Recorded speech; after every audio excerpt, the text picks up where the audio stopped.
Hi friends, good evening. Welcome to my channel. నేను ఈరోజు మీ ముందుకి పూతరేకులతో వస్తాను. పూతరేకులు అంటే రేకులు నేను చేయలేదు. రేకులు మేము వాడపల్లి వెళ్ళినప్పుడు కొనుక్కున్నాం. అవేగో ఈ రేకులు. నెక్స్ట్ తురుము పెట్టుకున్న బెల్లంతో చేసుకోవచ్చు, పంచదారతో కూడా చేసుకోవచ్చు. నెక్స్ట్ తురుము పెట్టుకున్న డ్రై ఫ్రూట్స్, అలాగే పూతరేకులకు మెయిన్ ఇంగ్రీడియంట్ నెయ్యి అండి. నెయ్యి చాలా మనకి మంచి ఆరోమాని ఇస్తుంది, మంచి స్మెల్ ఇస్తుంది. బెస్ట్ రెసిపీ అనమాట. సో ఒక రేకు తీసుకొని ఆ రేకుల మీద మనం నెయ్యి అనేది స్ప్రెడ్ చేయాలి. నెయ్యి తర్వాత డ్రై ఫ్రూట్స్ వేసుకోవాలి. అలాగే ఇంకొక రేకు తీసుకొని ఈవెన్గా దాని మీద పెట్టాలి.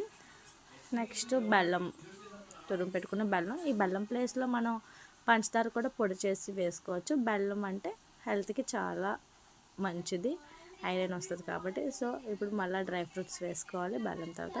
నెక్స్ట్ మళ్ళీ ఒక 2 స్పూన్స్ నెయ్యి అనేది స్ప్రెడ్ చేసుకోవాలి. సో నేను వాళ్ళు చేసేటప్పుడు చూసాను అనమాట. సో అలాగే ట్రై చేశాను. మ్యాక్సిమం బాగానే వచ్చిందని నేను అనుకుంటున్నాను.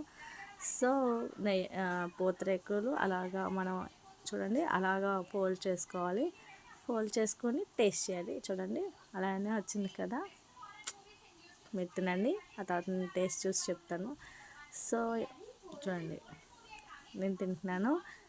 టేస్ట్ అయితే అదిరిపోయింది. Please like, subscribe my channel. Taste అయితే అదిరిపోయింది, ట్రై చేయండి.